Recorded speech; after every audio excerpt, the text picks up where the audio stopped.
A young prince from a kingdom destroyed years ago must now bear the mission of correcting this world's history. A world that was once peaceful is now suddenly overrun with various kinds of monsters. But humans have no memory of it. They see them as natural creatures. Some worship them as gods, constantly making offerings in exchange for power. Others, powerless to resist, can only become their sacrifices. This young prince was no different from any ordinary person. After his kingdom fell, he and his retainers traveled to a strange land.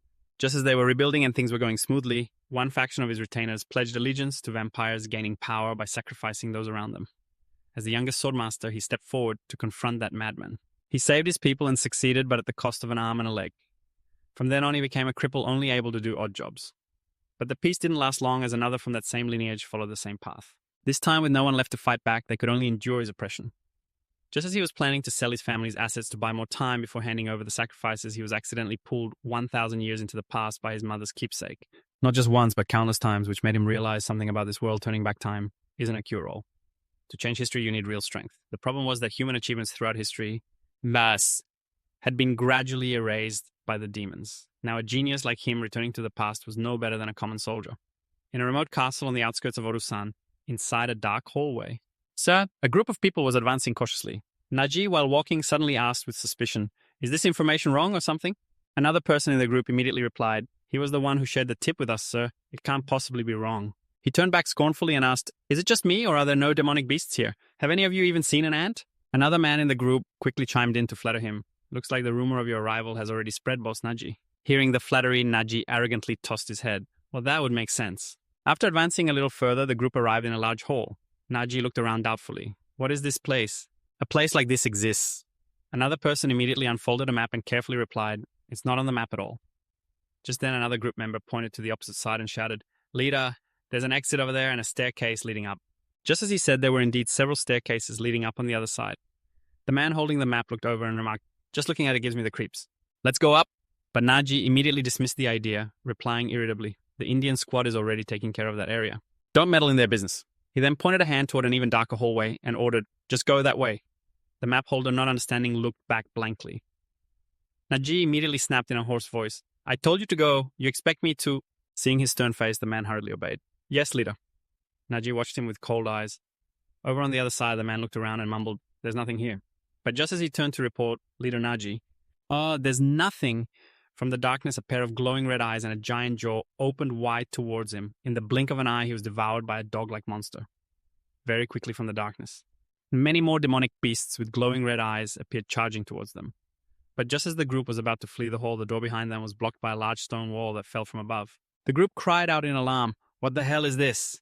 In an instant, they were surrounded by the demonic beasts, screaming in panic. "There are so many monsters. What do we do now?" Naji immediately pulled one of his men in front of him as a shield and asked, "What do we do now, you ask?" Without hesitation, he pushed the man towards the monsters and yelled, "If you want to live, you have to fight." Then he angrily shouted, "You bastards, get out here and shield me."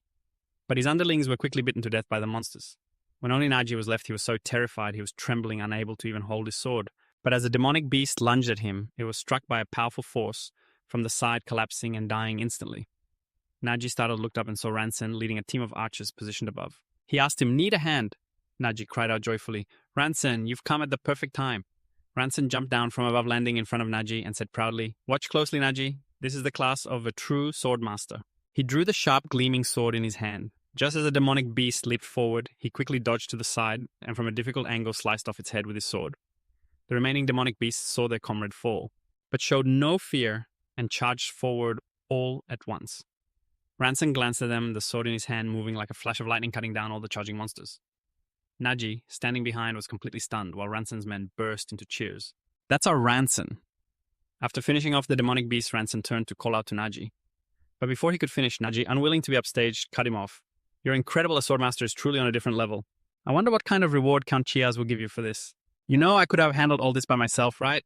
Ranson looked at him grimly, then immediately retorted sarcastically, "You talk a big game, but your swordsmanship is mediocre. If you want to get stronger, you should train more." Naji's face immediately darkened upon hearing those words. He gritted his teeth and replied, "Yes, of course, I'll try."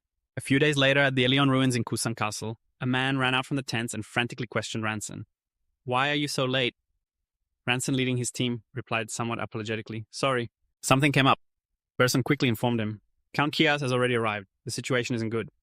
Ranson, startled, asked, What happened?" Berson handed him a scroll and reported the situation. He gave me this and then took the children away. As soon as Ranson read the contents of the scroll, his face turned to one of horror. He mumbled the contents aloud. Del Causo, he's telling me to kill him. Even Berson's face grew cold at the mention of that name. He immediately recalled his identity, Blood Count Del Causo. He's a true, pure-blooded vampire, and also the Swordmaster who rules Causo Castle. While Kusan Castle is managed by Count Chias Causo, Castle is under the rule of Blood Count Del Causo. The interests of the two sides have always overlapped and clashed. Chias and Del Causo have long been mortal enemies. Because of that, those of us living in Kusan Castle who want Chias's protection are forced to do all sorts of dirty work for him. Prince Ranson only wishes to leave this place and live peaceful days with the children. Berson thought with disappointment, that bastard Deep, and I've been loyal to him for over 15 years. Ranson clenched the order in his hand. While he was still hesitating, Berson quickly stepped forward to stop him. You can't go. Besides, Count Del Causo is a pure-blooded vampire. But Ranson just shook his head and replied, without my brothers by my side, my life has no meaning. Berson, not giving up, continued to plead. You just got back. Where do you think you're going in your condition? But Ranson's resolve was now firm. He replied, you said he took the children. We can't waste any more time. Seeing his determination, Berson cried out in alarm. It's too dangerous. He has an entire legion of elite vampires under his command. Ranson just calmly reminded him, Berson, this is an order. Berson immediately fell silent. Finally, he unwillingly nodded in compliance. Yes, Your Highness. Ranson then casually instructed him. Berson, you stay here and take care of the others for me. To ease his worries, he even added a reassuring smile. I will be victorious and return to end all of this. Berson watched as the group disappeared into the distance, silently making a resolve in his heart. Your Highness, I'm afraid I cannot obey that order this time. Year 1337 of the 6th Great Era. 2/3? The kingdom of Vanroa. Its magnificent palace was engulfed in flames. Inside the queen's chambers, the Queen of Vanroa gave a firm command, I will hold them off here. You will take ransom and flee. Berson immediately protested, I cannot do that, Your Highness. I will stay and protect Your Highness until the end. But she cut him off sternly. Berson, what you must protect now is the royal bloodline of Vanroa. He still wanted to protest, unwilling to accept, but in the end, he could only grit his teeth and obey. The queen then put her hands on Ranson's shoulders and instructed him, My princes, listen to me carefully. No matter what happens, you must survive. Continuing the Vanroa bloodline for future generations is the duty of the women of our royal family. She reminded him again in a stern voice, and you, both of you princes, must also fulfill your duty to the crown. Ranson still. Just a frightened child replied, But mother, I don't want to flee alone. The queen then took the necklace from her own neck and placed it on Ranson. This necklace will protect you. Finally, she placed all her hopes on him. I'm begging you, restore the royal house of Vanroa. Ranson clutched the pendant tightly in his hand, unable to say another word. But Berson, who was standing by, placed a hand over his heart and swore a solemn oath. I will dedicate my entire life to serving your highnesses. Immediately after, he took Ranson in his arms, turned, and began to walk away. The sky was ablaze. I, who wasn't even granted the mercy of death, struggled to escape with the two princes. I had failed to protect them. Ranson's eyes were filled with tears. He kept his gaze fixed behind him on the burning capital, where the queen silently watched them go. We had to flee, unable to save the king or the queen. And that day was the 13th birthday of the two princes. He watched until giant wooden beams collapsed, blocking his view.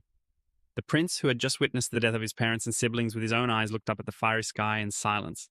Just like that, the 500-year history of the kingdom of Vanroa came to an end. Flames raged everywhere, incinerating everything. We reached the pre-planned escape route, evading the royal soldiers watched together with the last heirs of the marquesses. The counts and about 20 knights. We crossed the border. Year 1337 of the 6th Great Era, 1/4. Fierce storms raged on the open sea. A sailboat was tossed about on the massive waves. We successfully crossed the border into Rossium. Ranson's disguised group huddled together. He'd huddled in the ship's hold. We had left Gloryland and were now heading for Robberland. The captain was grumbling while the storm battered us from outside. Year 1337 of the 6th Great Era, August 23rd. We arrived in Robberland, a lawless land. It was a gathering place for criminals and fugitives. 2 months had passed since our arrival in the city of Kusan. Many knights had died on the journey. Now only 12 of us remained, myself included. The only true heirs left were the two princes. And the last heirs of the noble families, we had to protect them. The group supported one another. Now they stood before a desolate, ruined wasteland. Inside, Berson made a vow, even if only humiliation and hardship await us. Berson's recollection ends here. The castle of Count Decas in Kas City. The hallways were filled with the blood and bodies of the fallen. Berson swung his sword, cutting through the soldiers in his path, his stomach churning. He prayed unceasingly. Just a little longer, Your Highness Ranson. Please be safe. With the door to the Great Hall right in front of him, Berson burst through without hesitation. The sight that met his eyes was a room filled with bodies. Count Decas had been killed as well, a sword piercing straight through his body. Berson was horrified. What happened here? Just then a dry cough drew his attention. Berson turned and saw Ranson. Ranson! He rushed to the prince's side but froze in horror when he saw his condition. Ranson was covered in blood. One of his arms had been severed and a leg was horribly mangled. He exhaled wearily. It's over. Hearing this, Berson's face went pale. Over. He remembered his promise to the queen in the burning castle. That day. Has the Manhwa bloodline ended here? What about our vow to live on in happiness? For a moment, Berson was crushed. Is this how all of our hopes end? But in the next moment, he refused to give up, resolutely declaring, no, it can't end like this. Berson tore his cloak and used it to bind Ranson's wounded leg. He then lifted the prince onto his back, carrying him from the castle with iron determination. I must save His Highness. 3 years later. The Inyan ruins in Kusan City. Beneath a brilliant blue sky, children were playing cheerfully on a rooftop. Ranson hammered in the final nail. Just as he breathed a sigh of relief, Berson's voice called up from below. Ranson! He carefully climbed down the ladder and greeted him with a smile. Ah, Berson, you're here. But he wasn't watching his step, and his prosthetic leg slipped, sending him tumbling to the ground. Berson rushed over alarmed. Are you all right? He quickly nodded. I'm fine. What did the Count say? Berson answered awkwardly. The same as always. He said to wait another month. Ranson seemed to have expected as much and just gave a reluctant nod. It's all right. We can manage for now, at least. We'll just ask again next month. At that moment, Berson noticed the hammer lying on the ground, and his tone became scolding. Hey, I've told you not to do this kind of thing. Ranson just smiled nonchalantly. Well, I can't ask the children to do it, can I? Berson disagreed, objecting in a cool tone. They're older now. As Ranson pushed himself up, he stuttered. Even if they're older, Berson cut him off. I still have to protect them, is what you were going to say, wasn't it? If only... Now it was Ranson's turn to interrupt. If only there was a miracle cure, is what you were going to say, wasn't it? Berson didn't even try to hide it, lowering his head. Yes, the potion of life. It's a so-called ancient miracle, a medicine that can't be replicated with modern magic. They say a vial of it was found 200 years ago in the Inyan dungeon. But Ranson just replied nonchalantly, that's just a fairy tale. What does that have to do with me? I'm not lacking anything. Faced with his stubbornness, Berson finally relented. All right, I won't bring it up again. In his heart, he knew that such a miracle was unlikely to happen again. Just then, some nearby children yelled in alarm. Teacher, look out! A sword came slicing through the air, right at Ranson. But he simply raised his hand and caught it with ease. All the children stared at him with immense admiration, while Ranson silently breathed a sigh of relief. I just finished fixing that roof. And I am not fixing it again. He handed the sword to the boy and instructed him sternly. Next time, no matter what happens, you do not let go of your sword. The boy looked at his own hands and insisted, but I was holding on tight. Ranson cleared his throat and began his lesson. It's not enough to just grip the sword tightly. You have to plant both feet firmly and distribute your weight evenly. As he spoke, he took the sword and demonstrated on a training dummy. With a stern voice, imagining his opponent in his mind, as he spoke, Ranson suddenly recalled the memory of that day when he was on the verge of collapse. The rubber-clad Count had charged at him with his sword drawn. Ranson struggled to block his strike, but a sharp pain shot up from his ankle, causing Ranson to look down in horror. The rubber-clad Count seized the opportunity, closed the distance, raised his sword, and laughed coldly. The more you have to protect, the heavier your thoughts become. Die! Ranson stared at the sword strike that was right in front of his face. Immediately after, he used all his strength to fight back, growling a response to the Count's words. I have something to protect. I can't die here. The rubber-clad Count charged again in anger. This time, his blade severed one of Ranson's arms, but that was the very opportunity he seized, using one final strike to end it. The memory ended in a brilliant splash of red blood, along with Bosun's call of Ranson. The children's shouts quickly pulled him back to the present. Master Ranson, you've completely destroyed the wooden dummy. When he came to his senses and looked again, the dummy before him had been sliced in two. Ranson guiltily handed the sword back to the boy. My apologies, I just wanted to show off a little. But I accidentally broke it. I'll fix it later. Just then another child ran up, calling for him. Master Ranson, he panted. Something terrible has happened, Daisy and Seclin. Ranson's expression immediately darkened. He rushed inside the castle. As he got closer, warning bells rang incessantly in his mind. Something is wrong. This isn't just a children's squabble. I can smell blood. When he arrived, Ranson quickly called out, Kids!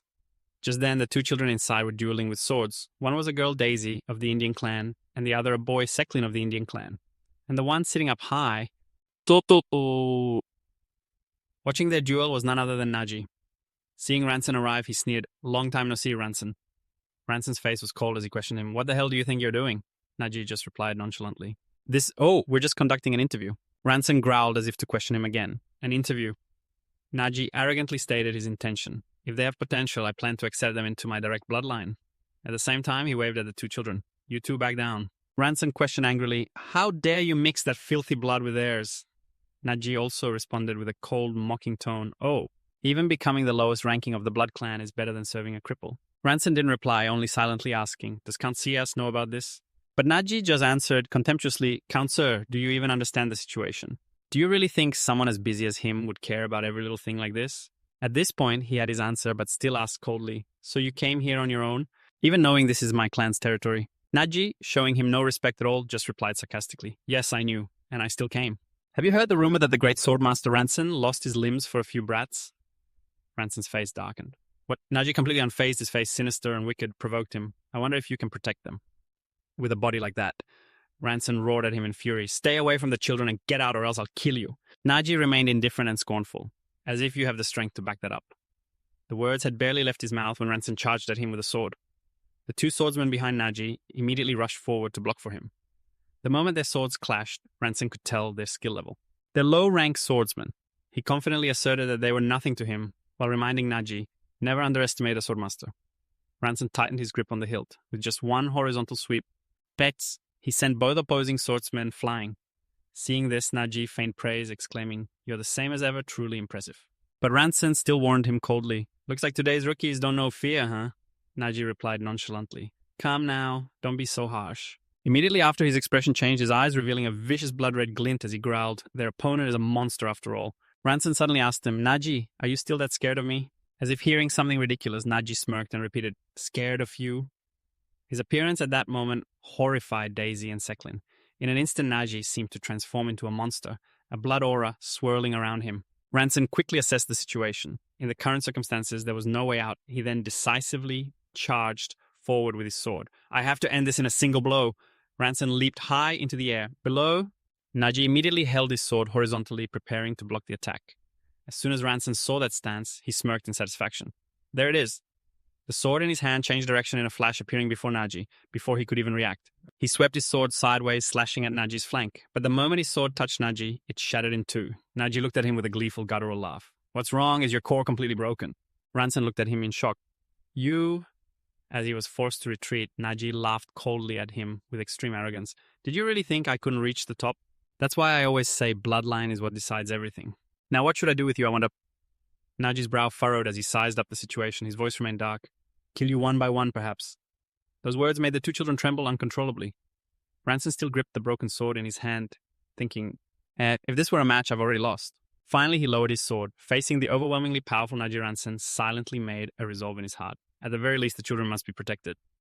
Outwardly, he lowered his tone to negotiate. "Can't you just end this here? There are children present." Naji instantly retracted his blood aura, sneering contemptuously. "What's this? Is the Swordmaster Ranson begging me?" Those words made Ranson freeze for a moment, but he then continued calmly, "I admit defeat." He dropped his sword and knelt before Naji, understanding all too well. "Yes, I understand him. What he wants is to trample all over me and watch me fall." Satisfied, Naji sheathed his sword. "In that case, I can't let you off so easily." He slowly walked in front of Ranson, cracking his knuckles aggressively. "I should stretch a little too, shouldn't I?" With that, he punched Ranson straight in the face. Not stopping there, his next punch came from the side. Just as Ranson fell to the ground, Naji swung his leg and kicked him hard. He arrogantly stomped his foot on Ranson's head while Ranson still managed to say, "All right, I'm sorry." Naji was taken aback by those words, but then he smiled in satisfaction. Dusting off his hands, he stepped back. "Come on, don't be so soft." He left arrogantly, not forgetting to leave a threat behind. "That's enough for today. Let's continue tomorrow." The children from the clan hurried over to Jiang Sen's side. The little boy from before asked worriedly, "Teacher, did you really lose? What are we going to do now?" Ranson looked at the two of them and smiled gently. He could finally feel at ease, but it didn't matter. "I was able to protect you kids, and that's enough." Later that night in his room, Ranson, after bandaging his wounds, addressed the situation. He sternly asked the two frightened children sitting before him, Daisy, Seclin, "Why did you two do that? Were you two really planning to join the Blood Clan?" Seclin immediately looked remorseful. "I'm sorry, teacher." The girl beside him glanced over annoyed, but Ranson asked her sternly, "Daisy, do you have nothing to say?" Daisy retorted resentfully, "This is absurd." Ranson, not understanding her, instinctively asked, "What did you just say?" Daisy didn't answer, instead questioning him angrily, "Why can't I serve under Trias? Weren't you one of his subordinates in the past?" At this, Ranson also got angry and reminded her, "Have you forgotten? Because of his ambition to become a vampire. Our comrades, our family, they're all dead." He even held up his prosthetic arm in front of her as a reminder. "This is also the reason I ended up like this."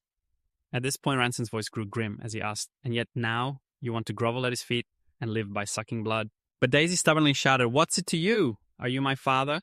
She screamed through her tears, "I can take care of my own life. So stop meddling in my business. Just take care of your own problems."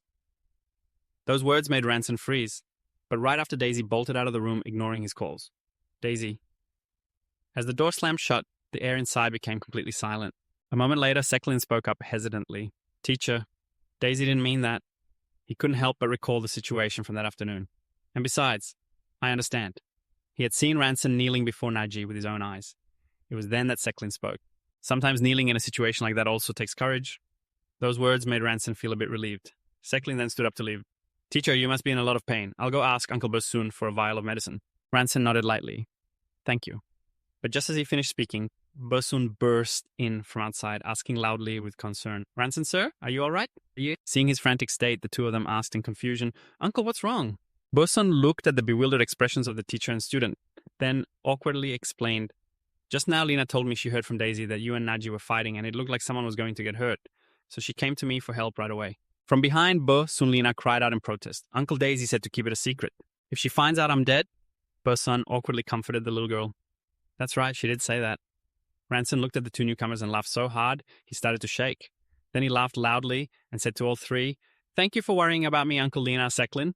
He took the vial of medicine from Bosun and silently thanked Daisy. Late that night in his room, Ranson had another unrelenting fit of dry coughs. He looked at the speck of blood on his hand and thought regretfully, "If only my core were still intact. Then I could have handled Naji." But he suddenly thought of the children's smiles and told himself, "No, this is enough. Just being able to protect the kids is more than enough." Thinking of this, another problem began to worry him. But tomorrow is the real issue. Naji will be back. What then? Unconsciously, he looked down at the clan's pendant he was still clutching in his hand, his mind already calculating. Perhaps I have no other choice but to use this. The pendant emitted a blue-green light floating before his eyes. Ranson opened a spatial gate. As he reached a hand inside, he thought to himself, "I'll sell one of the Van Rohe royal family's treasures to raise funds to protect the children." Ranson continued to consider the items within. The royal seal could be traced by the Empire, so the only thing I can sell is... He pulled the book out from within. In the end, there's nothing but the Book of Fate. As Ranson flipped through the pages, he wondered in confusion, "I don't get why this thing is considered a royal treasure." The lines of text inside the book suddenly lit up. The characters seemed to fly before Ranson's eyes, rearranging themselves to form the page's content. Before him it read, "Year 4673 of the Lusharas calendar, March 17th. Overcast skies. The secret shrine of the believers." Filled with ominous symbols. Ranson muttered in surprise, "What the... How can I read this ancient language?" A brilliant light flashed. Time magic, like disturbed water, began to activate. A wind swept through the room, and inside there was no longer any sign of Ranson. As for Ranson himself, he suddenly snapped his eyes open, confused to find that he was running. What the hell? Why am I running? I was just reading the Book of Fate. He silently assessed his surroundings and came to a conclusion. This isn't an illusion, it's real. And this place... I know it, this is clearly the Indian dungeon, but why does it look so new? Around Ranson stood many other people. He wondered in a daze, what is happening? Who are these people? Just then the leader spoke in a grim voice. "There are intruders in the shrine." He ordered everyone else in a low voice, "Do not let them take the elixir, understood." The elixir! Ranson was startled when he heard that word. He carefully recalled what he knew about the elixir and the Indian dungeon.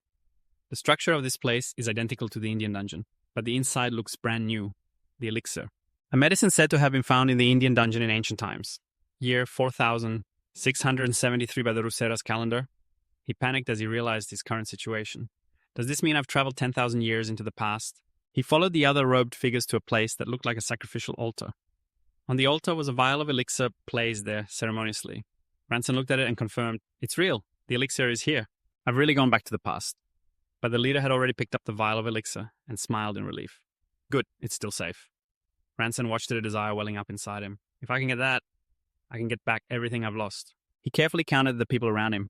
There were a total of 12 of them. Then he gripped the sword at his hip and endlessly considered, should I kill them all right now and snatch the medicine? Just then the leader issued another command. Before the ritual split up and find the intruders, he began assigning roles to each person. Kantik Groom, you take the east corridor. Serum Totan, take the west corridor. Serua's Ranson, take the north corridor.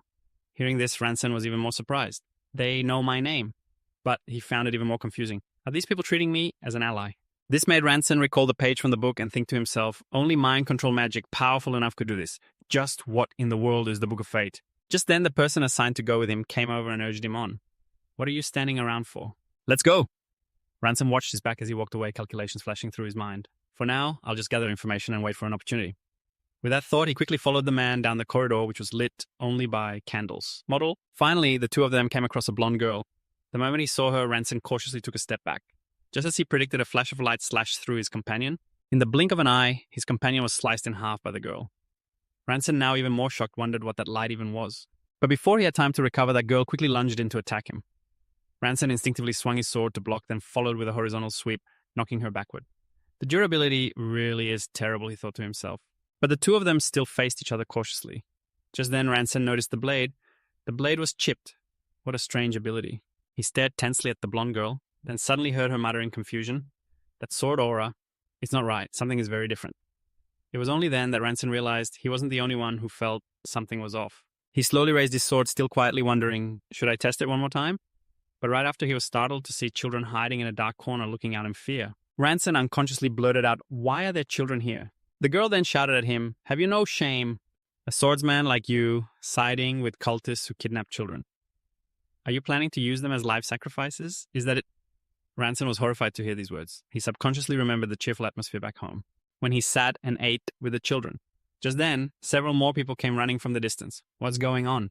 One of them asked him suspiciously, "Did the intruder take down Serwas?" Ranson remained silent.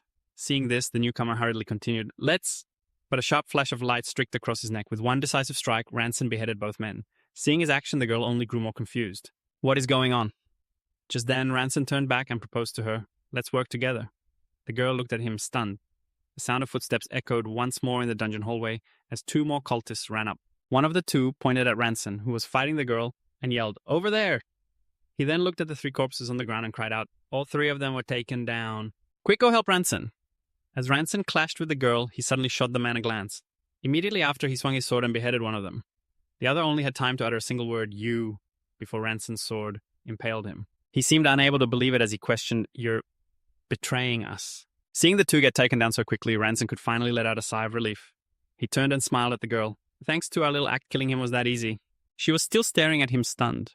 Only then did she understand the situation and thought angrily, "What act?" He lunged at me like a madman, so I had to fight back to stay alive. But Ranson cut off her thoughts, saying, "Keep supporting me just like you are now." He looked at the approaching leader and warned in a low voice, "I don't know how strong that guy will be." As he walked up, the leader immediately asked, "So Ranson, you're betraying us?" But right after, he chuckled, muttering incomprehensible words. Not bad, 5 resentful souls killed by betrayal. His gaze shifted from Ranson, mixed with the very chaos of rebellion, then to the girl. "Add the soul of a noble knight to the mix. He will be most pleased." The female swordsman muttered worriedly, "Damn it. I should have called for more backup. I never expected a high-ranking swordsman to be here." Her gaze shifted to the fearful yet hopeful faces of the children behind her.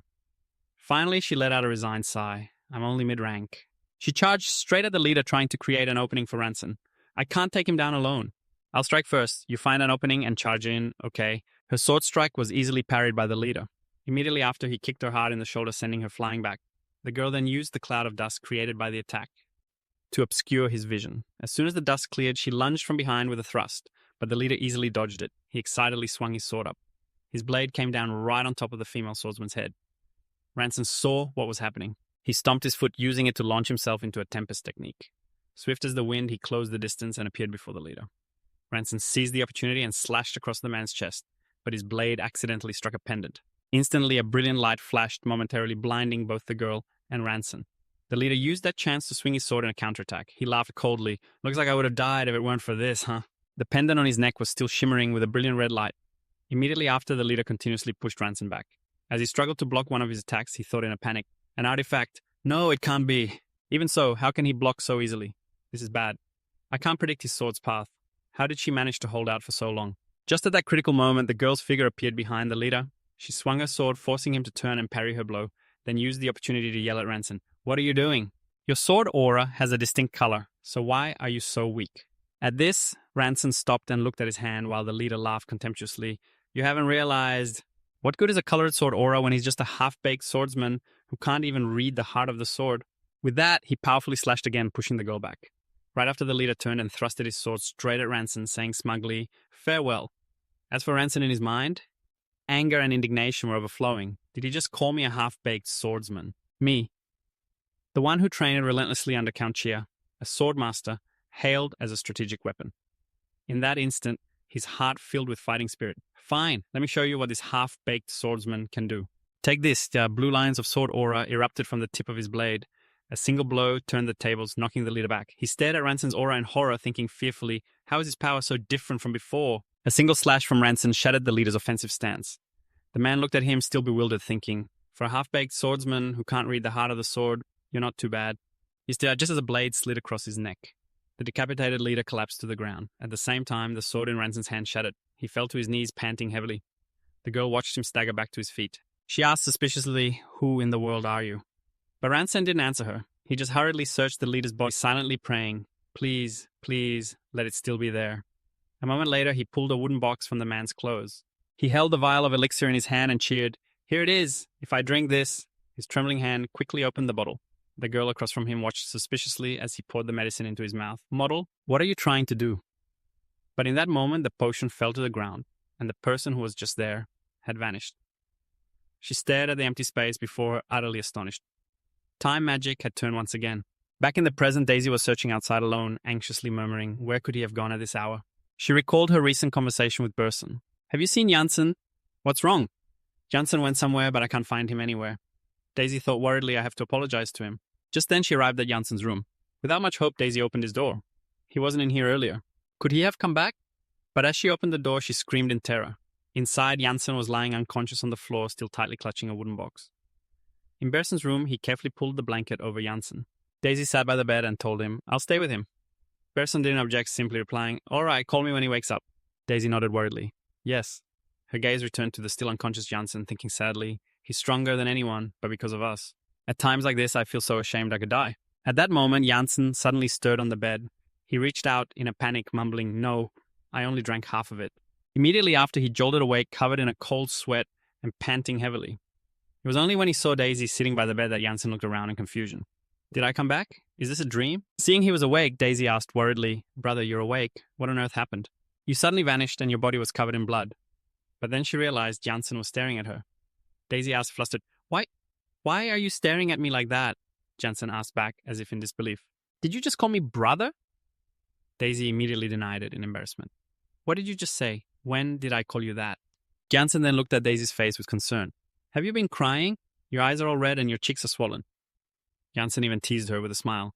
You must have been very worried about this big brother of yours, huh? At this point, Daisy gave in. She admitted frankly, yeah, so what? Am I not allowed to be worried? Hearing this, Janssen didn't continue teasing Daisy. He just gently stroked her head and replied seriously, Thank you, Daisy. Although Daisy grumbled in protest, I'm not a kid anymore, she didn't stop him. Janssen couldn't help but feel happy. It had been a while since he'd joked around with Daisy like this, but just then he clutched his head in pain. Seeing him like that, Daisy jumped up in alarm. Brother, Janssen quickly reassured her, I'm fine. He was excited. He looked at his own glowing body and murmured excitedly, This isn't a dream. It's real. I thought one sip wouldn't be enough. Daisy also stared at his brilliantly glowing body in confusion. Your body? Janssen removed his prosthetic limbs and replied, That's right.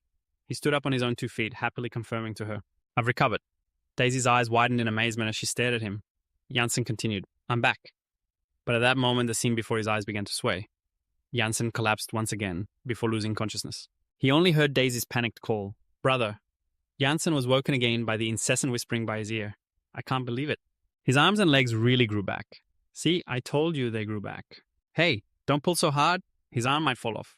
Janssen slowly opened his eyes to see Sakline, Daisy, Berson, and Lena standing by his bed, pulling at his arm. The moment Berson saw he was awake, he exclaimed emotionally, It's a miracle, Janssen. What on earth happened? He replied calmly, I drank an elixir. Berson was aghast. An elixir? One sip costs over $50,000 and you drank it. Janssen didn't rush to explain, simply pulling back the blanket and getting out of bed.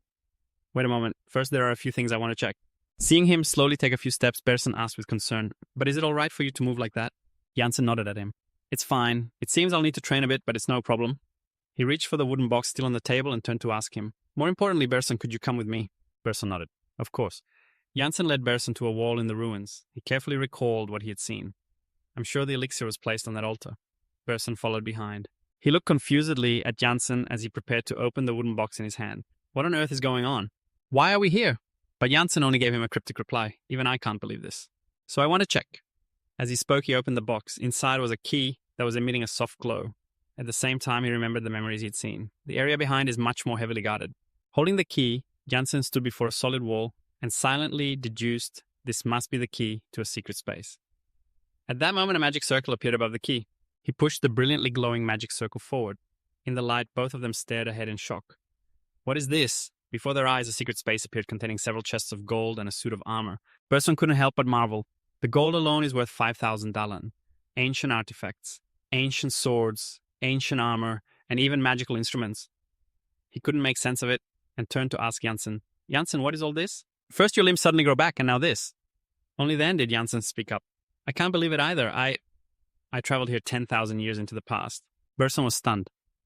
Meanwhile, Jansen's thoughts returned to the magic book, thinking with some excitement. So it's real. It's really real. What if the power of this thing isn't just a one-time use? If I can go back to the past again and again, I could obtain everything. Right after, he suddenly declared, all right, I have a few things to do first. His expression immediately darkened as he said these words. Elsewhere, Naji was relaxing comfortably. In front of him lay a multitude of corpses, their blood completely drained. He thought excitedly. Now this is living. I wonder how much fun today will be. With that, he immediately rolled up his sleeves and walked out of the room, calling to his attendants, well then, shall we go meet that worthless Jansen? But as the door opened, Naji saw Jansen already waiting outside. He exclaimed in surprise, what is this? He looked at Jansen's grim expression and just smirked. Jansen, did you come all this way just to greet me? But Naji immediately noticed something was different. Wait a minute. Your arms and legs. Naji shouted in panic to the two followers behind him. Go, inform his lordship. Tell him that Jansen's core has been restored. You two split up and go as fast as you can. Without a word, Jansen swung his sword. The slash of air stopped right in front of Naji, then split in two, simultaneously, taking down the two attendants who were running to deliver the message. As Naji watched the two of them fall at the same time, his eyes filled with horror as he stammered, how could this be? Meanwhile, Jansen was staring at him coldly, the blade in his hand emitting a stream of sword energy. Ranson immediately swung his sword, launching it towards Nazi. He deftly drew his sword and shattered the attack, then gave a cold smirk. You plan to fight me with an energy line instead of a sword aura, he added with contempt. It seems your core hasn't fully recovered yet, has it? But Ranson's calm reply made him freeze. So what? Without any hesitation, he slashed another energy line towards him. Take this. Naji faced the powerful energy line rushing towards him. He was extremely confident, thinking to himself, I'm a far cry from who I was 3 years ago. I'm now a member of the nobility, a direct blood relative of the Count. This body has incredible strength with immortal regenerative abilities. More importantly, if I combine it with a vampiric aura. As he thought this, a dense dark blood aura erupted around him. Naji smiled confidently. Even if my opponent is a Swordmaster. But just as the energy line got close to Naji, it veered off to the side, then quick as a flash shot towards Naji's head from his flank. Before he could even react, his head was sliced from his neck by that sharp energy line. As his head fell heavily to the floor, Naji's entire body quickly burst into flames. Only then did Ransen exhausted collapse. He looked at the faint energy remaining in his hand and thought, even though my core has recovered, it seems I still have to gather my scattered energy. The next morning in the conference room, Daisy, still in disbelief, asked him again, did you really go back to the past and drink the elixir? Ranson nodded without hesitation. Yes. He thought of that ancient book again and added, I returned to the past using a treasure of the Manhwa royal family. Berson carefully asked him, then can you return to the past again? This time Ranson shook his head. I don't know. There hasn't been any reaction from it since then. And I'm not even sure if that book can send a person back to the past. The descendant of the Indian family, Marquis Milion Similan, answered for him at this point. Perhaps an artifact created in the age of magic could do such a thing. But Lanson was still very doubtful. No matter how ancient the technology was, how could something so small contain divine power? But just then Daisy brought up another issue. Wait a minute. What about the elixir that was discovered 200 years ago?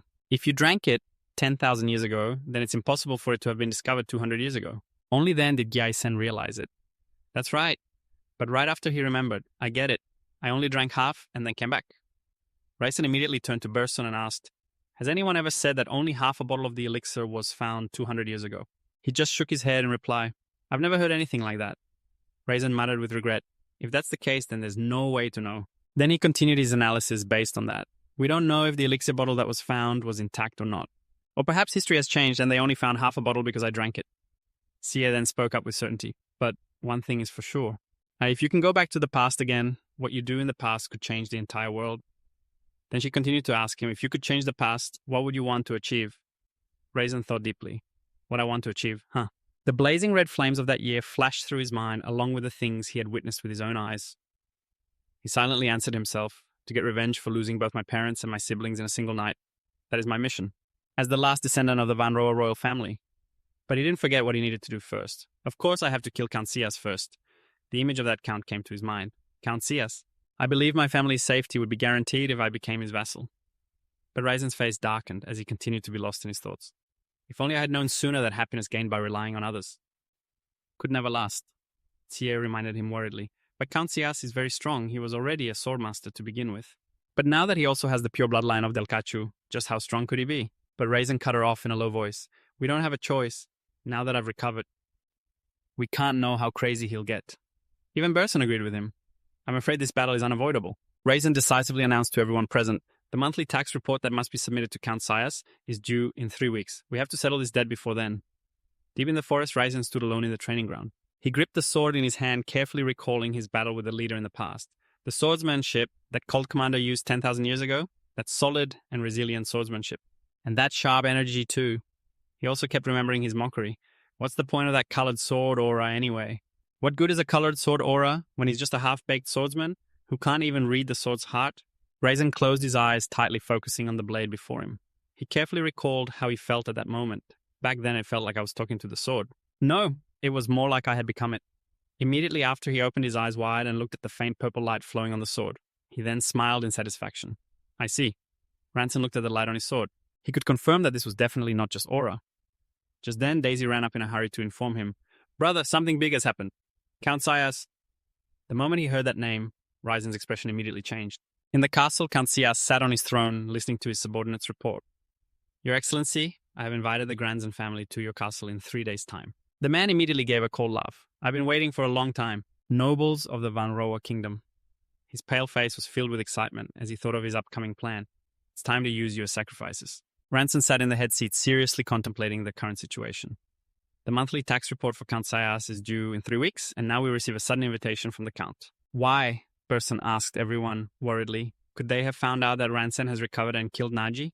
But CA quickly denied it. Impossible. Even if he knew Naji was dead, he would just think the rebels did it. Not only that, but she also pointed out the crucial issue. That's not the problem. The problem is that this sudden invitation has completely ruined our plan to assassinate the Count. Immediately after, she seriously considered the timing of the assassination. Our only chance is to attack when Count Sias is performing the ritual. Raisin asked, puzzled. A ritual? Cie quickly explained to him. Yes, it's been a while since my brother's incident. The Count leaves the manor once a month to perform the ritual himself. Daisy chimed in, confirming her words. I've seen it too. Tias's men have been kidnapping children. Sai nodded, adding, they even massacre villagers that don't pay taxes. All those bodies and children are used as sacrifices for the ritual. Raisin asked her back in astonishment. He's willing to sacrifice both the dead and the living just to serve an entity he doesn't even know. Sai coldly affirmed, forget the Tias you once knew. Only then did Raisin think with regret, so much has changed while I was resting at home after my injury. But he became even more curious and asked C. But how do you know all of this? She simply replied, I have my own intelligence network. Hearing that, Raisin couldn't help but be startled, his voice unconsciously getting a little louder. What, Sai, you went to such a dangerous city all by yourself? But Sai cut him off without ceremony. That's not important. She repeated in a stern voice, the important thing is that our entire plan has been ruined. But next to him, Raisin, still like a worried, panicked father, said to Berson, but isn't it really dangerous to let the kid go alone in the city? He chuckled and reminded him Sai is 20 years old now. Daisy spoke up again, asking him with great worry, but hey, do you really think you can defeat Tias? Raisin drew his sword and replied with determination, I have to. He placed the sword on the table and answered with certainty, and with this sword I can. Berson recognized it at a glance. The king's sword. It was forged by refining celestial silver ore combined with his aura. Raisin held the sharp blade in his hand and confidently asserted corrupted creatures like vampires won't be able to withstand this blade.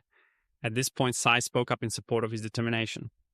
All right, I believe in you. Besides, if we fail, it'd be fun to die together. Raisin paused for a moment, not knowing how to respond to his sister's comment. But Sai quickly waved her hand.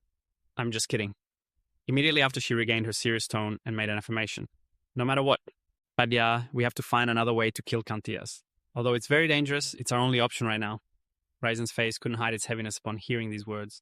A few days later, in Rueda village, a group of children were excitedly showing off the prize they had just found. Look at this mushroom. It's huge. No way this one's bigger. One kid happily led the way back. Let's go home and measure to see who's right. But right after that, the mushroom in his hand fell to the ground. An intense fire was burning the village. The terrified children stared at the scene before them, asking each other in fear what's happening. Inside the village, people were being chased and killed by a group of soldiers, their bodies loaded onto carts and dragged away. Just then, a soldier suddenly spotted the kids. He shouted to his comrades, take care of the brats over there. Don't let a single one escape. The group of soldiers charged aggressively. Soon the kids were surrounded. But just then an arrow whizzed past one's face and embedded itself straight into the head of a nearby soldier. Then a series of other arrows were fired, taking down all the soldiers. The bewildered children turned their heads to look.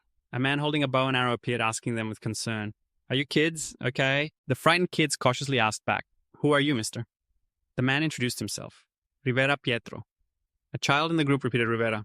Right after the kid cheered, "Is that the Baron?" Rivera Pietro hurriedly said to the children, "We'll talk later." Then he scooped up all the children in his arms, turned, and ran out of the fire. "We have to get out of here now." One of them cried out unwillingly, "No, my mom is still in there, Rivera." Pietro could only grit his teeth, thinking to himself, "Even if I kill a few henchmen, it won't stop this." "Count, you have truly fallen beyond redemption." The village was quickly swallowed by the fierce flames. Night fell. At the Count's castle, convoys of carts filled with corpses streamed in. The rows of carts were arranged on the castle walls. A servant reported to Tias a total of 116 bodies. They said it's over the quota for today. The man smiled in satisfaction, waving his hand gently. "I will handle the rest. You may go now." The other person nodded slightly and quickly left. Only then did Count Tias lift the tarp covering the bodies on the cart. He satisfyingly inhaled the rising blood aura, laughing with excitement. Tomorrow is the day Raisin will arrive. Finally. The moment I've been waiting for is almost here. Count Tias was completely oblivious to the glint of a sword that suddenly flashed from a hay cart. Just as he was about to uncover another cart, a wave of sword energy surged from behind him. It locked onto his neck. Not long before, in the meeting room, Sai had seriously presented her plan to everyone. According to intel, the bodies from Rueda village will be transported on a cargo cart. You'll pretend to be one of the corpses and sneak onto the cart. That way you'll be taken straight to the Count. Raisin had followed all of her instructions, not forgetting the words Sai had reminded him of. Remember how to hide your mana. And when the Count lets his guard down, that will be your chance. The sword strike Raisin had just unleashed was blocked by Count Tias's hand. He looked at him, a cold smile spreading across his face. "Raisin, is that you? What brings you here without announcing yourself?" Seeing his attack blocked, Raisin confirmed in his heart, "I knew this wouldn't be easy." Count Tias pushed his hand, forcing the two apart. He even feigned congratulations. "So your body has recovered, has it? Did you find an elixir? Congratulations." Meanwhile, Raisin thought grimly, "So much for my strategy. In the end, I still have to fight."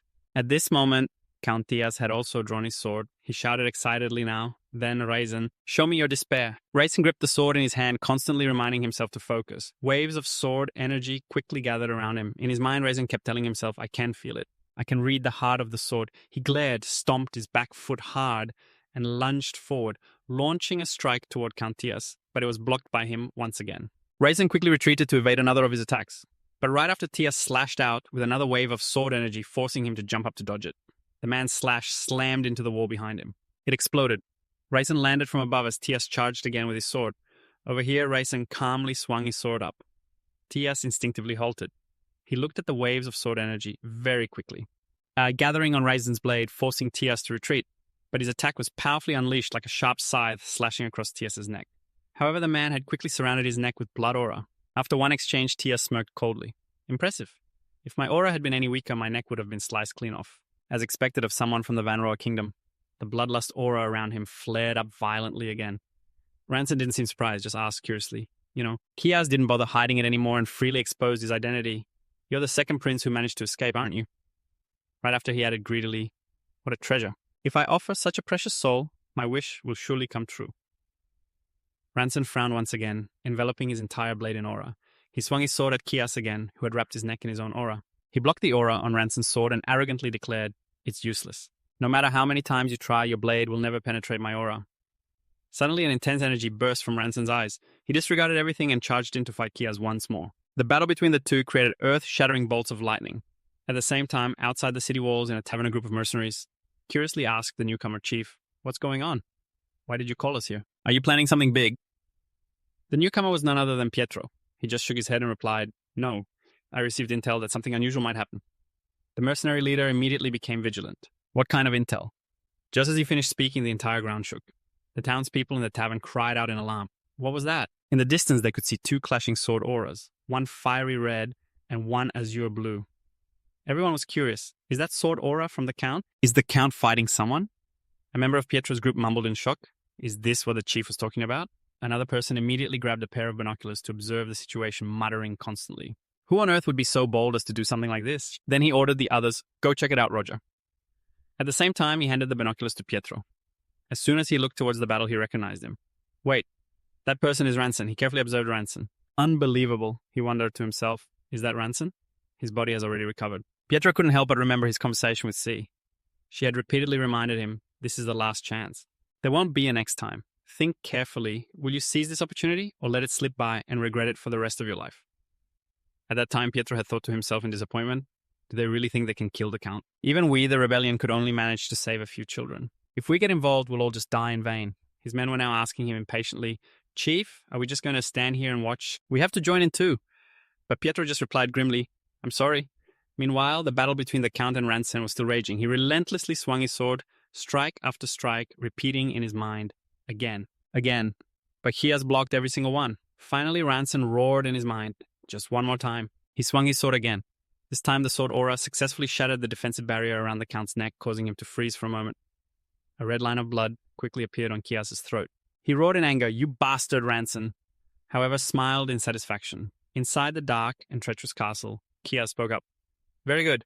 That's a truly magnificent sword technique. Perhaps one day you might actually be able to kill me. Of course, that's if you're lucky enough to get out of here alive. The moment he finished speaking, the horde of vampires behind him charged forward.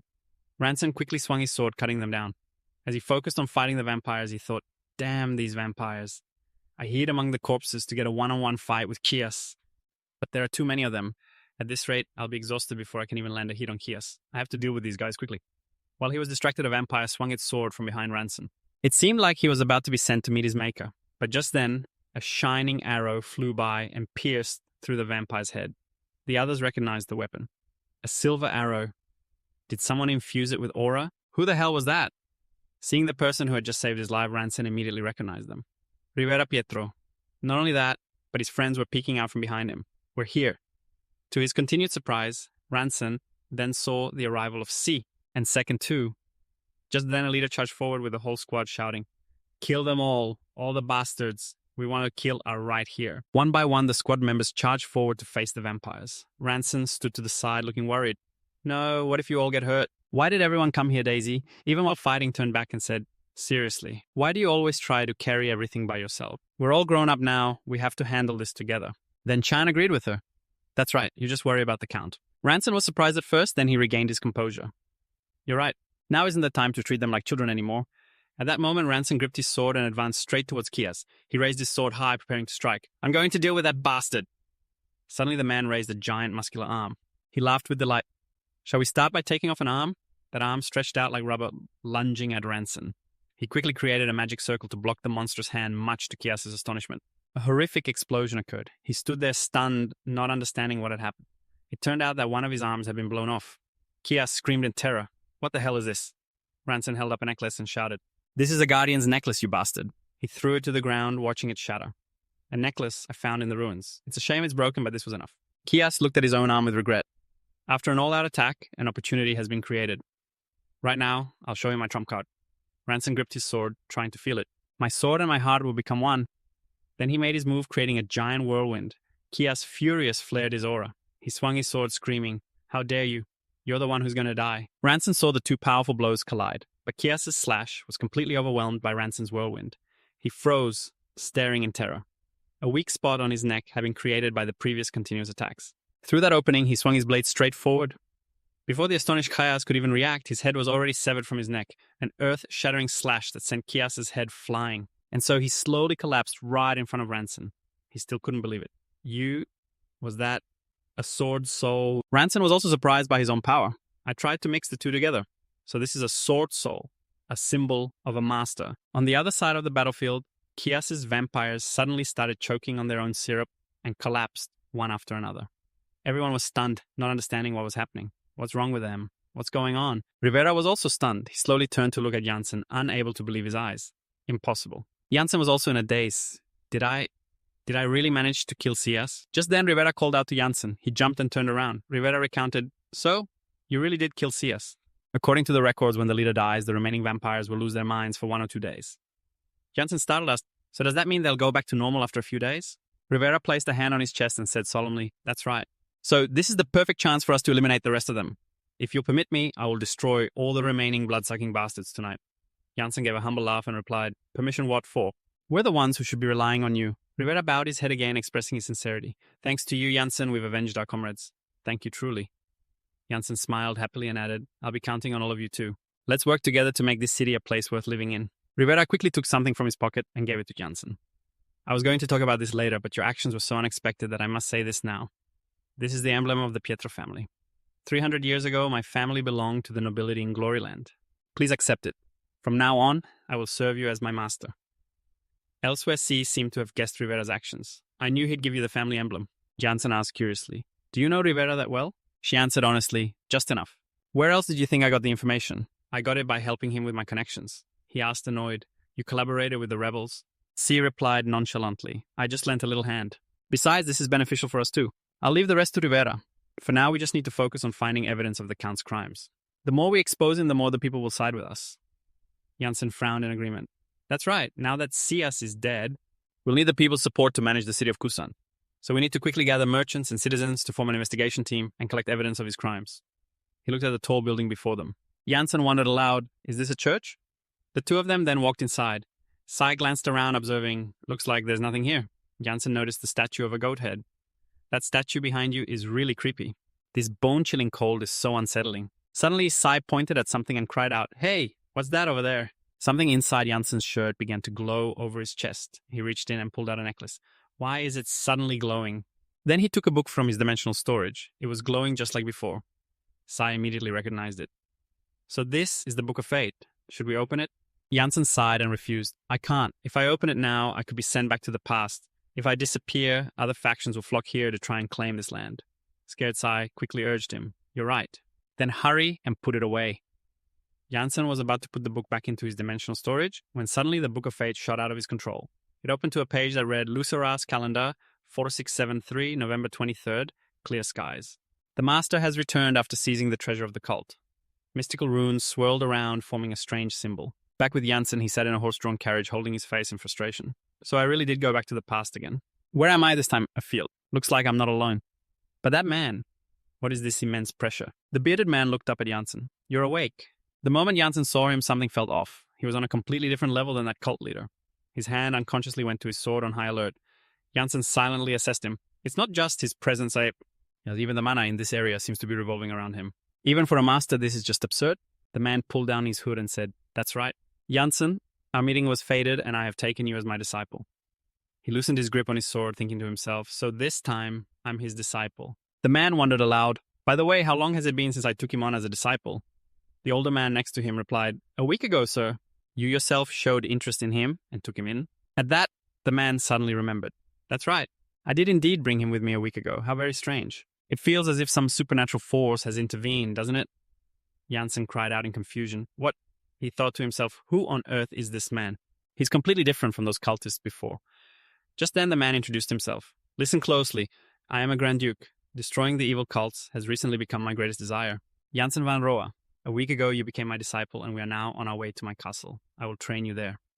Jansen was still wondering, why is he explaining my own situation back to me? Raitena said enthusiastically, I'm counting on you. I hope we achieve our goal soon. Suddenly Jansen's eyes widened as if he'd realized something. Don't tell me he's already figured something out. What is going on? He sees me as some kind of anomaly, yet he's treating me so kindly. Could he already know something? Jansen quickly put on a bright smile and said, Master, it is an honor to accompany you. But is it really okay when you don't even know who I am? He told himself he had to figure out just how much the man knew. Raitena revealed, that's right, and that's precisely why this feeling is so strange to me. But there's one thing I'm certain of. If what's happening aligns with my goals, then it's probably something I agreed to a long time ago. Ranson suddenly exclaimed, What? Raitena then said, I can't be sure either. Just a hunch. He couldn't make heads or tails of it. A hunch? What kind of answer is that? This is driving me crazy. What in the world is going on? Soon the carriage arrived at Radiant Steel Fortress. Ranson, still lost in thought, realized he had somehow made it all the way here. Raitena looked at the castle before them and introduced it. This is the City of Knights' Radiant Steel Fortress. Though I hold the title of Grand Duke, I've entrusted its governance to my loyal subordinates. I will devote my time here to training the next generation. Ranson quietly reflected on their journey. The man had secretly taught him the rules and etiquette of this era, which helped him gradually adapt to life here. Since there were no clues on how to return home, it seemed for now he could only focus on the present. The sword techniques of this world are far superior to my own. Since I'm here, I'll have to seize every opportunity to learn. Just then Raitena revealed, I have another disciple in the castle. She's very diligent and has a strong sense of justice. You'll meet her soon. And so the two of them entered Radiant Steel Fortress. As it turned out, Raitena's disciple was none other than Iodine. They stared at each other in bewilderment. Seeing their reactions, Raitena surmised, "Oh, do you two know each other?" Iodine recounted, "Yes, master. Do you remember? This is the person who helped me with those evil cultists."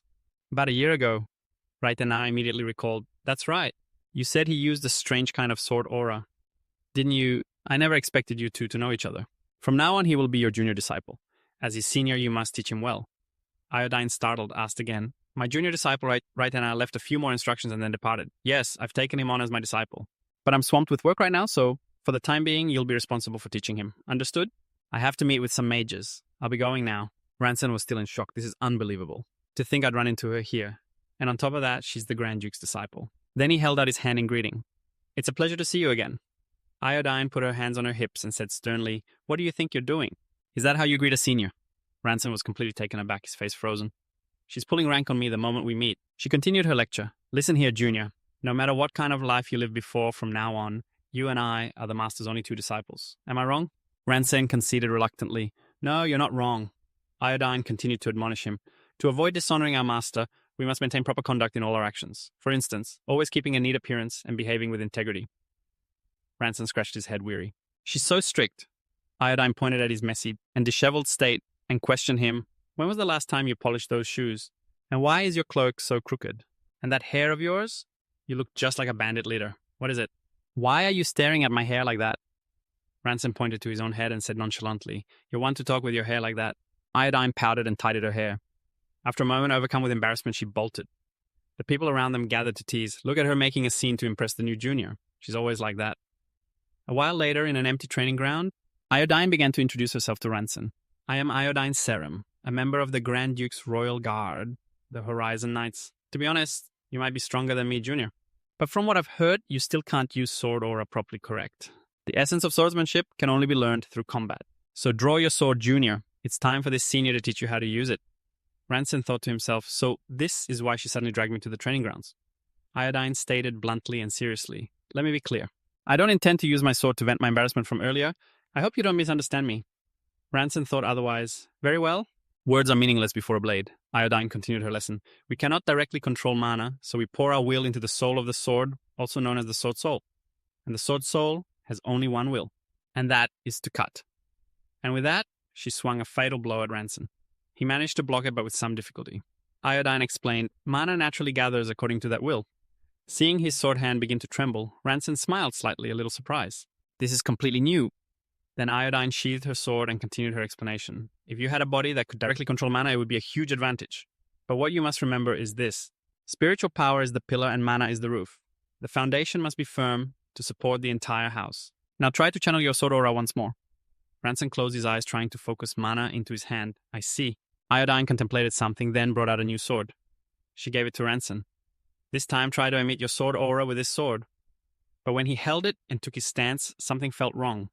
Why does this feel so strange? Iodine immediately realized the problem. "As I thought. The sword aura is the embodiment of the sword spirit's power. In other words, the better the sword, the stronger its spiritual energy. The reason you can so easily emit the sword aura is simply because you're holding a good sword. Therefore, your current level is a low-rank swordsman, and within this rank, you're only at the entry level." Ranson asked in confusion, "Low rank and only entry level?" Iodine explained clearly, "It means you're in the sword reading stage. To be more specific, this is the stage where you listen to the sword's will and swing it along the path it guides you. And so, your first mission, is to be able to emit a sword aura with any sword." Ranson gripped the sword in his hand, full of determination. "All right. Tonight, the special training begins." That day, he trained tirelessly until the next morning. Ranson was lying exhausted on the training ground when suddenly someone called his name. "Ranson." Iodine stood before him and said, "Is this your bed? I told you to always be tidy, so you don't embarrass our master. You should also be more mindful of your actions. Besides, why are you still wearing yesterday's clothes?" Ranson explained awkwardly, "Because I haven't slept yet." Then he quickly stood up and raised his sword. He closed his eyes, focusing his mana into the blade. Ranson unleashed a powerful slash. Iodine's jaw dropped in astonishment. She asked in disbelief, "In just one day? You clearly couldn't do that yesterday." Ranson recounted, "I trained all night." Iodine looked impressed. "No matter how much you train, this shouldn't be possible. Even a genius would need at least a week for this. Anyway, good job. Now we'll begin the more advanced stage." Ranson smiled politely and said, "Yes, please guide me, senior." And with that, the two of them charged at each other, swords clashing with a metallic ring. The two blades ground against each other. They screeched, even creating sparks. Iodine struggled to defend against Ranson, and then he swung his sword hard, knocking her back. He followed up with a series of slashes towards Iodine, putting her on the defensive. The crowd watched, jaws agape in amazement. How can he do that? It looks like Iodine is the one being cornered. She even had to use her sword aura. Just then, Iodine stomped her foot hard on the ground, gathering momentum and charged forward. To Ranson's shock, the tip of her sword was already at his neck. His eyes widened in shock as he asked, "How can you be so fast?" Iodine answered, "A high-rank swordsman. It's a state where the sword moves automatically according to its master's will." Ranson thought to himself, a state where the sword moves before you can even think. Iodine then revealed, in 2 weeks there will be an exchange event. At that time there will be a sparring match with the direct disciples. Naturally, all eyes will be on you, the one who just became the Grand Duke's direct disciple. So before then, you absolutely must reach the next level. Hearing this, Ranson smiled faintly to himself. Just as I thought, this is getting interesting. Suddenly someone approached and spoke up. Grand Duke Raitena is really something else. First he picks up some orphan girl to be his disciple, and now he takes in some nameless vagrant. How can he take such lowly trash under his wing? This portly old man with a perfectly round head was Cassius Celsius. Cassirio Celsius lumbered in, speaking in an annoyed tone, to think he'd taken such useless people as disciples. If the Grand Duke's eye for talent is that terrible, then the position of Patriarch should have been mine. An indignant Iodine quickly reminded him, "Senior brother, many people are watching." "Watch what you say." Cassius pointed a finger at her and scolded, "What is it your place to lecture me now? Just because Raitena declared you his successor, you think you're the Grand Duke herself." He picked up some street trash who was about to starve to death and even taught her how to be a person. Yet she shows no gratitude. Her personality is rotten and her swordsmanship is nothing special. At best, she's only at the level of a low-grade expert. And I hear that other guy is only at the low-rank level. What a despicable bunch. Forget it. Bring out the heretical treasure that Raitena acquired. I want to see for myself just how great it is. Iodine immediately refused flatly. "No, that item cannot be casually shown off." Cassius grew angry again and shouted, "Are you trying to talk down to me again?" Ranson thought to himself, keeping a petty person like this around, maybe the Grand Duke is just an ordinary man after all. Then he decided to issue a challenge. "Senior brother, would you like to test your own words? Let's see if our master's judgment was correct." Cassius exclaimed in surprise. "What?" Ranson said confidently. "If you think my swordsmanship is untrustworthy, then let's have a match. If I lose, won't that just add more weight to your words, senior brother?" Iodine quickly came over to stop him. "Ranson!" Cassius's voice was full of condescending arrogance. "Honestly, who would lower themselves to fight a brat who's barely at the entry level?" Ranson continued to provoke him. "It's obvious, isn't it? If you're so confident, then try and beat me. That'll stop people from talking." As soon as he finished, Iodine and everyone around covered their mouths to hide their laughter. Cassius clenched his fists, trembling with rage. "Very well, you insolent brat. Let's see how long you can keep that smug look on your face." Iodine, worried, quickly warned Ranson. "Ranson, this is bad. That senior brother of ours is extremely petty. Who knows what kind of tricks he'll pull during the upcoming exchange event." He just asked softly, "Are you done laughing?" She cleared her throat, regaining her composure. "I misspoke just now." Ranson, full of optimism, assured her, "It's fine. No matter what tricks he tries, I'll win." Seeing how determined he was, Iodine figured she had no choice but to go along with it. All right then. So the training continued. One dark night, Ranson was leaving the castle to go somewhere when he suddenly saw Iodine. Without turning to look at him, she asked, "Are you out to train today too?" Ranson approached her and replied, "Are you stargazing?" Only after speaking did he realize he'd spoken informally again. But Iodine didn't mind and replied, "Want to watch with me?" Ranson asked worriedly, "You're not mad that I spoke informally, are you?" She replied calmly, "No one's looking. You're the one who saved my life. Why would I scold you over something so small? Actually, I've been meaning to say this for a while now. I'm truly grateful to you. You saved me and the kids." Ranson seized the opportunity. "If you're that grateful, then use honorifics when we're in private. I'm your savior and I'm 3 years older than you, you know?" But Iodine pushed back, refusing. "Even so, using honorifics with my junior disciple is a bit strange, don't you think?" Ranson changed the subject. "Oh, so you really like stargazing, huh?" She revealed, "Not just any stars. I like watching the 13 Guardian stars." He heard this and wondered. The 13 Guardian stars, Iodine explained, all stars move. But there are 13 stars that remain motionless forever in their positions. People name them after guardian deities, calling them the 13 Guardian stars. Ranson asked curiously, "Why do you like them so much?" Iodine looked up at the sky and answered, "That star over there is Mivaba, the goddess of wisdom. Here, Mivaba always appears directly overhead. You can't see that view anywhere else. When I was little, I didn't know where I belonged. But when I saw that star, I suddenly understood. This is where I'm meant to be. That's why I love watching the 13 Guardian stars." Then Iodine stood up and said, "Anyway, I'm off to prepare my special lecture for the exchange event." Ranson then asked, "Isn't that hard? Didn't you say you already finished preparing it a few days ago?" He thought to himself, "Running away because you're embarrassed, huh?" The next morning, the two of them were walking to the plaza together. Before entering, Iodine asked in a serious tone, "Are you ready?" Ranson replied confidently, "I am." And so the two of them opened the door and walked in. Everyone in the plaza turned their eyes toward them. Ranson looked around in amazement. So many people. Meanwhile, everyone was whispering, "Is that the Grand Duke's direct disciple?" Talk about extreme favoritism. Look at him. Ranson also noticed the malice from these people. It was as if everyone's eyes wanted to tear him to shreds. Well, I guess it makes sense. So many people have coveted this position. Of course, they wouldn't look at me with friendly eyes. Just then, Zaitena announced in a loud voice, "All right, to celebrate this exchange event, we will now begin the friendly matches." On the dueling stage now were only two people. One was our protagonist, Ranson. The other was an incredibly aggressive, scar-faced man. He was just as arrogant as Cassius. I don't understand why the Grand Duke chose you as his direct disciple, but that's about to change. I will win and take that position. Undaunted, Ranson also drew his sword and got into a stance, replying, "Anytime you're ready." As he finished speaking, he lunged at the scar-faced man with lightning speed. Ranson swung a slash at him. The man struggled to block his blade, terrified. What is this power? Ranson pulled his sword back, then thrusted it hard against the body of the scar-faced man's sword. It was so powerful that it caused his opponent's blade to crack and shatter. Seeing his weapon break into pieces made the scar-faced man freeze completely. Seizing the opportunity, Ranson swung his sword again. All the man could do was stand there and face it in despair. "I'm going to die." But Ranson didn't attack him instead, thrusting his sword into the empty space, right beside the scar-faced man. He was so frightened that he trembled and fell to the ground. Iodine and Cassius couldn't believe their eyes. Ranson stood on the stage and declared, "Next!"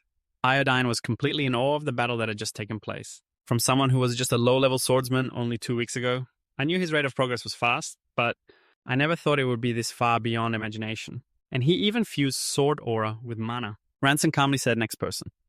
A moment later, another opponent faced Ranson. Both sides charged at each other, but this guy was too weak and had his sword knocked away on the first exchange. Ranson said, "Next." The observers were now all very nervous. Another one defeated. "Next." Every guy who got on the stage was quickly beaten to a pulp by Ranson. The men outside were buzzing with discussion. He won again. That guy's a monster. Just how many people has he defeated on his own?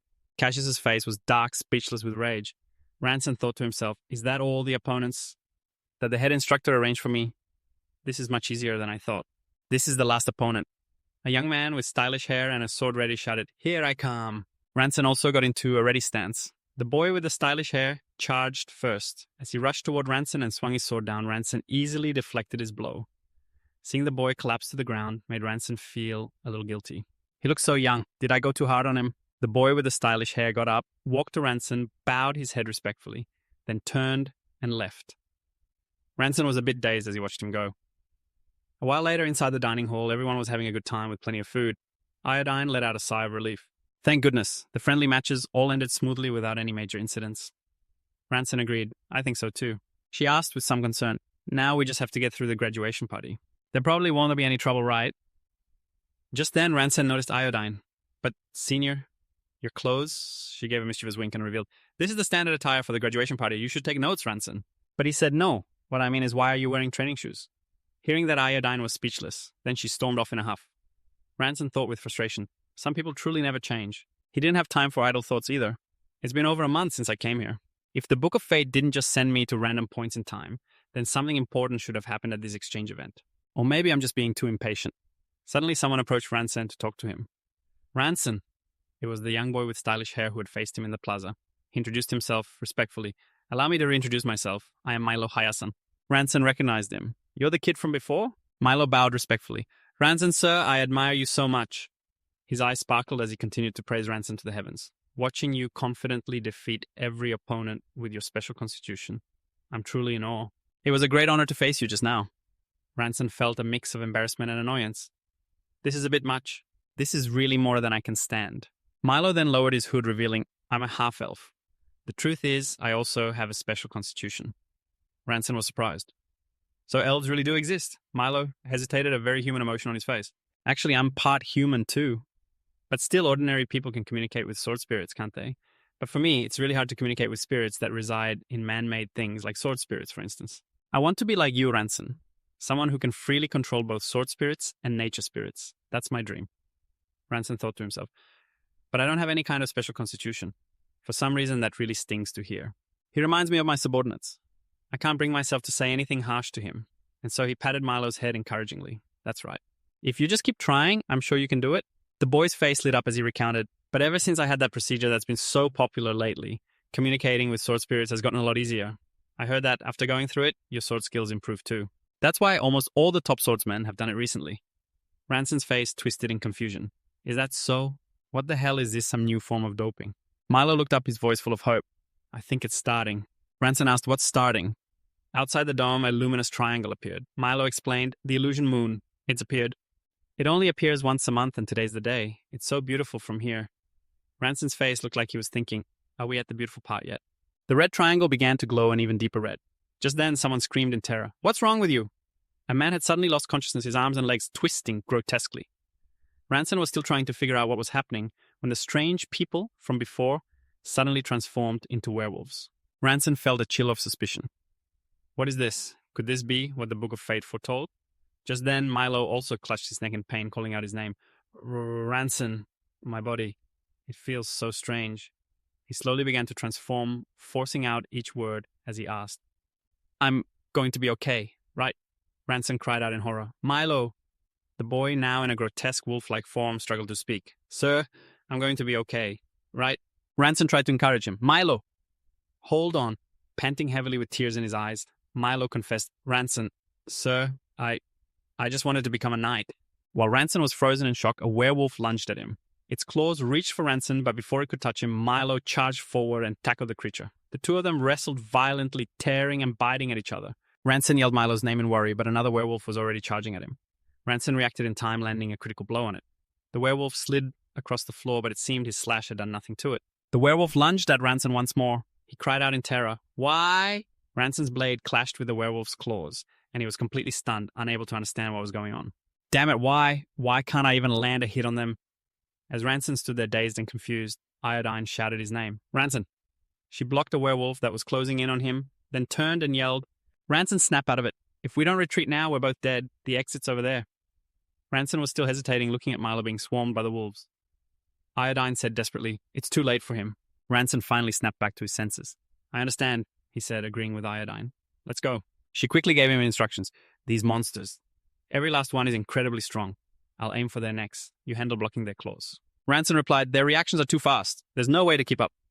Iodine shot back. If I can do it, so can you, right? Ranson looked at her and nodded in agreement. A werewolf saw the two of them running and let out a howl. The entire pack howled in unison and then charged, swarming Ranson and Iodine. He activated his mana, getting into a fighting stance. He swung his blade, felling the werewolves one by one. Beside him, Iodine was keeping up her own impressive performance. When another group of werewolves targeted Ranson, he wiped them all out with a single slash in the blink of an eye. On her side, Iodine also perfectly cleared a path. The two continued to run. Seeing the door ahead, they cried out in relief. We're almost there. Once we break through, we'll join up with the Knightly Order. These monsters must be after the Treasure Master brought back. We have to stop them no matter what. Just when they thought they were about to escape, several more werewolves blocked the door. Iodine readied her sword. This is the last of them, I'm charging in. Suddenly, bizarre tentacles shot out from the werewolves' backs towards him. Iodine reacted instantly, swiftly, dicing each tentacle into small pieces. Ranson recognized their last slash. This is the state where reaction speed converges to 0. The sword god state. Iodine quickly pulled him along. Let's get out of here. Suddenly, the severed tentacles began to squirm. Ranson glanced back in shock just as the tentacles lunged at him again. But this time, Ranson was ready and sliced them apart. He noted, they're regenerating. Just cutting them isn't enough. Suddenly, a tentacle shot out from behind Ranson. Iodine quickly pushed him out of the way, but it wrapped around her entire body, hoisting her into the air. He cried out in terror, Iodine. She looked at Ranson stunned. All of a sudden, the tentacle impaled her through the abdomen. Ranson frantically slashed them to pieces, but the severed fragments slowly began to merge back together. Seeing the werewolf swing its tentacle at him again, Ranson charged forward and sliced the creature clean in half. The werewolf's body collapsed to the ground as black energy billowed from his sword, with no one left to block his path. Yes! He hesitantly opened the door. Before Ranson was a scene of utter devastation. Werewolves were chasing down and tearing apart civilians. Blood was spilled everywhere. Ranson was so shocked he froze, unable to do anything. His eyes were drawn to a brilliant light in the distance. Ranson wondered to himself, is that light the source of everything? But after taking only a step or two, he collapsed to the ground. Ranson's mind was now flooded with torturous regret. I thought I'd become stronger. And yet, I still couldn't protect anyone. Suddenly a voice startled him. I have failed to change fate. He shot up in alarm, searching for the source of the woman's voice. What was that? It turned out the voice was coming from the mysterious book, Consuming Broken Causality to Reverse Time. But shattered causality is not infinite. Your failure will mean complete and utter destruction. Good luck. The pages of the book opened, revealing a line of text. Luceras calendar year, 4673, November 23rd. Clear skies, Master returned bringing with him a sacred artifact stolen from a heretical cult. And so the strange circular symbol appeared once more. And finally Ranson had returned to the past. Raitena was there just like before. He pulled down his hood and revealed himself. All right, Ranson. We met by chance, and I took you in as my disciple. Ranson thought to himself, everything's back at the beginning. Ranson's attention was drawn to the chest beside Raitena. He asked, Master, what is the sacred artifact that you brought back, model? He revealed it was the holy relic of the Razan heretical sect. Ranson's eyes widened in shock. The holy relic of a heretical sect? Could it be everything is because of that thing? He decided to reveal the truth. Master, the truth is because of it. Something terrible happened. But Raitena cut him off. That's enough. I don't know the specifics of what happened, but it seems this is something you must face on your own. Not me. Ranson asked confused, What do you mean by that? Raitena spoke cryptically again.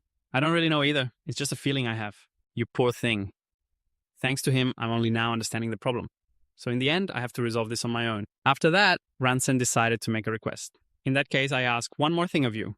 Please teach me your swordsmanship. Raitena smiled, satisfied, and accepted. A beginning like this isn't so bad. And so the two of them got out of the carriage and immediately began to practice their swordsmanship. Raitena spoke up. From now on, I will show you the destination you must aim for. His sword began to glow as if it were on fire. Raitena challenged him coolly. Come at me with everything you've got. Ranson didn't hesitate and charged forward. Here I come. He swung his sword, creating a giant whirlwind. However, Raitena easily sliced the whirlwind in two. Ranson exclaimed in shock, What in the world? Raitena began his first lesson. This is the realm of the Omniblade's steel aura. The Omniblade is when the soul and the sword fuse into one. Engrave the steel aura you've witnessed today into your mind. Hone your soul like a blade. If one day you reach that state, when he arrived at the castle, instead of making Iodine Ranson's senior Raitena did the opposite. Now you will teach the others in my stead. Looking at the girl who had protected him in his past life, Ranson thought to himself, this time I will definitely protect them. The training period passed just like in his previous life. Then a bell rang. The Gate of Illusion had appeared. This time Ranson was mentally prepared. It's starting. A giant radiant triangle appeared high in the sky. The werewolf suddenly let out a deafening howl. Ranson just sat there lost in thought. For 2 weeks I've traveled through time, acting relentlessly to prevent that tragedy from happening. Most of the trainees who turned into monsters were ones who had undergone the procedure Milo mentioned. I investigated the related drugs but found nothing unusual. Just then veins bulged on Milo's face as he struggled to speak. Ranson, my body feels so strange. Seeing him transform into a wolf filled Ranson with despair. And so this day has come once again. He gently stroked Milo's fur, reassuring him. Milo, stay still. Just try to hang on for a little longer. Just then a werewolf lunged at Ranson. He quickly drew his sword and struck back. More werewolves swarmed him. He could only think to himself, I have no choice but to fight. Another werewolf charged at Ranson. He thought to himself, this time it's different. I can cut them down. And so Ranson unleashed a series of slashes, taking down the werewolves one by one. Just then a scream caught his attention. Milo was struggling against another werewolf. Ranson rushed over to help, but he was blocked by a werewolf from behind. He reacted instantly, cleaving it in two. He was about to leave, but Milo's screams stopped him in his tracks. Ranson. The boy's innocent words echoed in his mind. I want to become a knight. Watching the werewolf pounce towards him, Ranson could only stand there in despair. Once again, I couldn't protect them. And once again, just like in his past life, Iodine rushed in to save him. Once more, she urgently reminded him, Ranson, calm down. If you don't pull yourself together, we'll both die. The exit is over there. Every one of these monsters is incredibly strong. Let's split up. I'll aim for their necks, you take care of the claws. Ranson suppressed his emotions, gripped his sword tightly, and screamed, Shut up! He charged straight at the 4 werewolves, blocking the door. They immediately launched their tentacles toward him. Ranson roared, ready to fight them to the bitter end. And so the past repeated itself. That time, he failed again. That night, Ranson went outside and asked Iodine, Are you looking at the 13 guardian stars? She asked in surprise, How did you know? He sat down next to her and thought, Of course I know. You're the one who told me. Then he answered, It just sounds like something you would do. Because by looking at the 13 guardian stars, you can determine your current location. When you look at them, have you ever thought about wanting to protect this place? Iodine chuckled and answered sincerely, Of course, because everything I have originated from this place. Hearing that made Ranson's heart ache. Then why did you shield me? If you had lived, you would have protected it.